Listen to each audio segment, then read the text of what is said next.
جس میں اللہ تبارک و تعالی بلا حساب لوگوں کو نار جہنم سے آزاد فرماتا ہے۔ لیلۃ القدر جیسی عظیم رات میں لاکھوں کروڑوں لوگ وہ جن پر ان کے بدعمالیوں کی وجہ سے جہنم واجب ہو چکا ہوتا ہے، اللہ تبارک و تعالی لیلۃ القدر کی برکت سے ان کی بخشش و مغفرت کر دیتا ہے۔ کچھ لوگ ایسے ہیں جن کے بارے میں حدیث پاک میں آتا ہے کہ ان کی مغفرت نہیں ہوتی، ان کی بخشش نہیں ہوتی ہے، جن میں سے ایک والدین کا نافرمان، وہ شخص جو مسلسل والدین کو تکلیفیں اور ایذا دیتا رہے، ان کی نافرمانی کرتا رہے، اگر وہ توبہ نہیں کر لیتا اور ان سے معافی نہیں مانگ لیتا تو لیلۃ القدر جیسی رات بھی اس کی بخشش نہیں کروا پاتی ہے۔ یہ اتنا اہم معاملہ ہے۔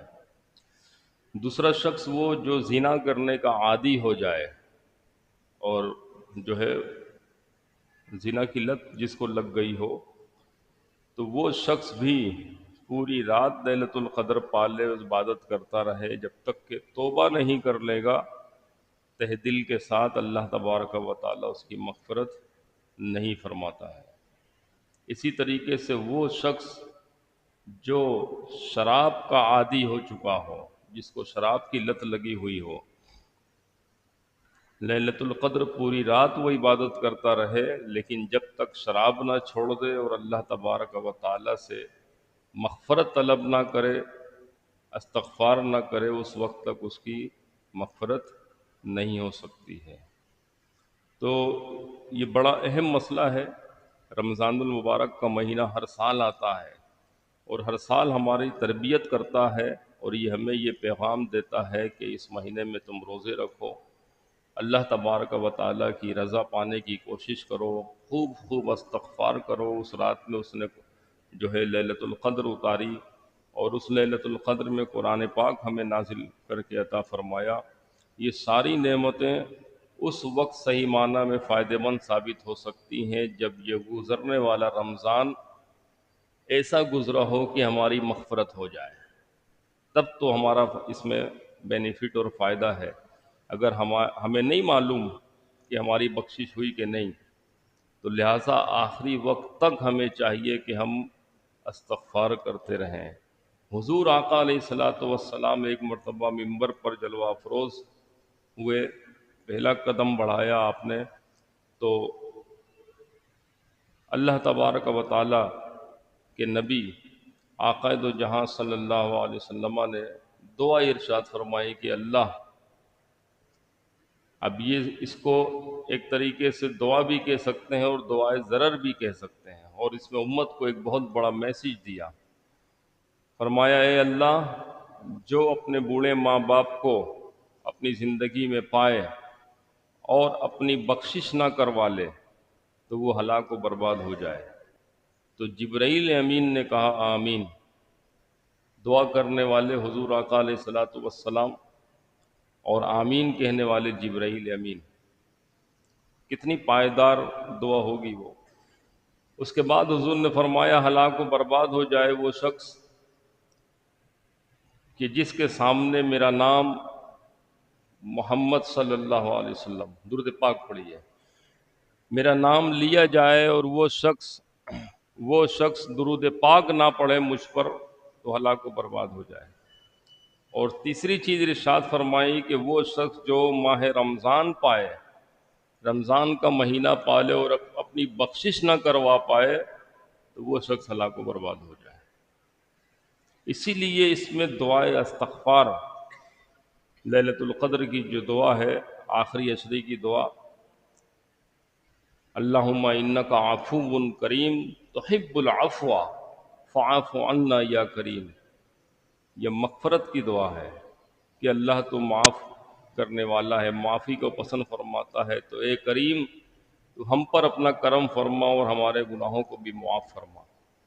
اور دوسرے الفاظ میں استغفار جتنا ہو سکے اس کی کثرت کریں، استغفر اللہ ربی من کل ذنب واتوب الیہ، بڑے سے بڑے گناہ ہوں اگر انسان یہ توبہ کرے اور توبہ کی شرائط پوری کرے تو اللہ تبارک و تعالیٰ اس کو ایسا کر دیتا ہے جیسا کہ وہ ابھی پیدا ہوا ہے۔ التائب من الذنب کمن لا ذنب لہ، توبہ کرنے والا اللہ کی بارگاہ میں ایسا ہے جیسا کہ اس نے گناہ کیا ہی نہ ہو، ایسا ہو جاتا ہے۔ یا ایھا الذین آمنوا توبوا الی اللہ توبۃ نصوحا، فرمایا اللہ سے توبہ کرو، اس کی طرف رجوع کرو، وہ توبہ جو توبۃ النصوحا ہو۔ توبۃ النصوحا کسے کہتے ہیں؟ پکے دل کی گہرائی کے ساتھ اللہ تبارک و تعالیٰ کی بارگاہ میں عہد کرنا کہ مولا یہ مجھ سے گناہ ہو گیا ہے، اے اللہ میں عہد کرتا ہوں، تیری بارگاہ میں فریاد کرتا ہوں کہ تو میرے گناہوں کو بخش دے اور آئندہ نہ کرنے کا تجھ سے میں عہد کرتا ہوں۔ یہ ہے اصل توبہ۔ صرف کان پکڑ لینا یا زبان سے کہہ لینا یہ توبہ نہیں ہے، بلکہ توبہ دل میں ندامت ہو اس گناہ کی جو گناہ سرزد ہو گیا، اور پھر اللہ تبارک و تعالیٰ سے اس کی بخشش طلب کرنا، اس پر معافی طلب کرنا، اور اس کے ساتھ ساتھ آئندہ نہ کرنے کا عہد کر لینا، اس پر پختہ ہو جانا۔ اس توبہ کو توبۃ النصوحا کہا جاتا ہے۔ یہ توبہ جس کو نصیب ہو جائے تو اس کی قبولیت کی علامت یہ ہوتی ہے کہ پھر اس کی لائف تبدیل ہونا شروع ہو جاتی ہے، اس کے اندر تبدیلی آ جاتی ہے، اس کے اندر پورا تبدیل ہوتا ہے۔ اس کے ساتھ جب اندر سے تبدیلی آتی ہے تو اس کا ظاہر بھی خود بخود تبدیل ہونا شروع ہو جاتا ہے۔ ایسی توبہ کے بارے میں حضور نبی پاک صلی اللہ علیہ وسلم ارشاد فرماتے ہیں کہ اگر وہ توبہ کرتا ہے تو گویا کہ اس نے گناہ کیا ہی نہیں ہے۔ اور ایک حدیث میں آیا کہ سمندر کے جھاگ کے برابر بھی اگر گناہ ہو تو اللہ تبارک و تعالیٰ اسے معاف فرما دیتا ہے۔ کتنے ہی بڑے گناہ کیوں نہ ہو، اگر وہ اللہ کی طرف رجوع کرے، توبہ کرے، تو اللہ تبارک و تعالیٰ بڑا غفور الرحیم ہے۔ آپ تصور کر سکتے ہیں کہ سمندر کے جھاگ میں جو بلبلے ہیں وہ کتنی تعداد میں ہوں گے۔ ایک خاص سیزن آتا ہے، سمندر کے ساحل پر جھاگ بھر جاتا ہے، دور دور تک جہاں تک نظر جاتی ہے سمندر کا سی سائڈ وائٹ ہوتا ہے اس جھاگ کی وجہ سے۔ اس جھاگ میں کتنے بلبلے ہیں ہمیں نہیں معلوم۔ حضور فرماتے ہیں کہ اگر اتنی تعداد میں بھی ہوں گے نا تو بھی اللہ تبارک و تعالیٰ معاف فرما دے گا۔ بڑی بڑی ہستیاں تابعین میں سے، تبع تابعین میں سے، اس کے بعد آنے والوں میں سے، صوفیہ اکرام میں سے ایسے لوگ گزرے ہیں جن کی زندگی گناہوں میں لتھڑی رہی، جن کی زندگی اللہ کی نافرمانیوں میں گزرتی رہی، لیکن جب انہیں توبہ کی توفیق ملی، انہوں نے اللہ تعالیٰ کی بارگاہ میں ایسی توبہ پیش کی کہ اللہ تبارک و تعالیٰ نے ان کے گناہوں کو بھی معاف فرما دیا اور دنیا و آخرت میں انہیں بلند مقام بھی عطا فرما دیا۔ دنیا میں بھی اور آخرت میں بھی ایسی سینکڑوں مثالیں کبائر اجلہ شخصیات میں ہمارے پاس موجود ہیں۔ تاریخ اسلام کا وہ حصہ ہیں۔ حضرت فضیل بن ایاز رحمۃ اللہ تعالیٰ علیہ اپنے وقت کے ڈاکو تھے، ڈاکوؤں کے سردار تھے۔ کوئی قافلہ ان کے علاقے سے گزر نہیں سکتا تھا، گزر جائے تو لٹ جاتا تھا۔ مسلمانوں کا ایک قافلہ گزرا تو ان کو خبر لگ گئی کہ کوئی قافلہ آ رہا ہے، تو سب کو حکم دیا سارے لوگوں کو کہ تیاری کرو، فلاں راستے سے قافلہ گزر رہا ہے۔ قافلے والے وہاں پہ قیام کر چکے تھے۔ جب وہاں پہنچے تو ایک ایک خیمے کو الٹنا شروع کر دیا اور لوٹا ماری شروع ہو گئی۔ جب ایک ایسے خیمے کے پاس پہنچے جہاں سے مدھم روشنی پھوٹ رہی تھی، اس کے قریب پہنچے تو قرآن کریم کی تلاوت کی آواز آ رہی تھی۔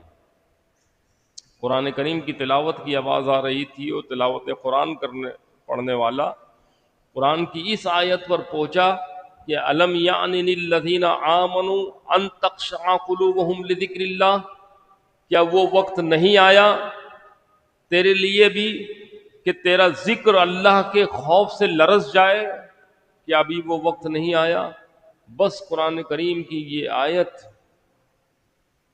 حضرت فضیل بن ایاز نے، جو اس وقت کے ڈاکوؤں کے سردار تھے، جب ان کے کان میں پڑی تو ان کا جسم لرز گیا، خوف خدا سے ان کا جسم لرز گیا، اور اس نے تلاوت کرنے والوں کو تلاوت کرنے والے کو آواز دی کہ اے قاری قرآن باہر آ، دیکھ ماجرا کیا ہے، پورا کا پورا قافلہ لٹ رہا ہے اور تجھے اس کی خبر ہی خبر ہی نہیں ہے، اور تو خود تلاوت قرآن میں مشغول ہے۔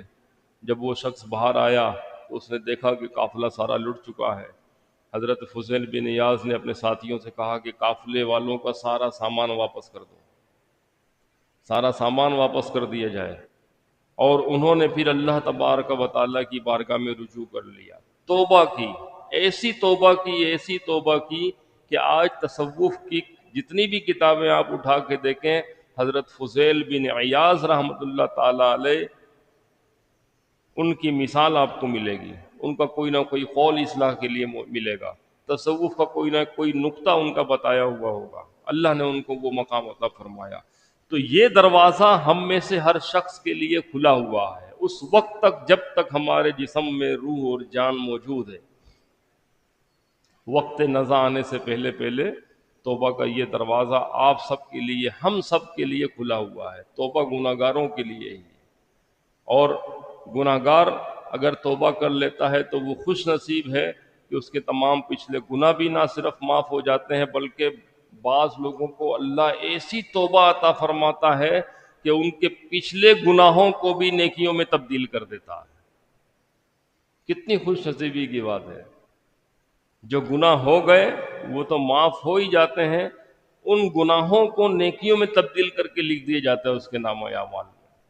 تو یہ توبۃ النصوح ہے جس کا ذکر قرآن پاک میں آیا ہے کہ اللہ کی بارگاہ میں توبہ کرو، لا تقنطوا من رحمت اللہ، اللہ کی رحمت سے مایوس نہ ہو، کتنے ہی گناہ کیوں نہ ہو گئے ہوں، آؤ یہ مہینہ رمضان کا مہینہ ہے، یہ راتیں جو ہے طاق راتیں ہیں، یہ مغفرت کے لمحات ہیں، اللہ تبارک و تعالیٰ کروڑوں مسلمانوں کو جن پر ان کی بدعملیوں کے سبب، گناہوں کے سبب جہنم لکھا جا چکا ہے، وہ ریموو کر کے ان کو جنت ان کے حق میں لکھ دی جاتی ہے، ان کی بخشش کر دی جاتی ہے۔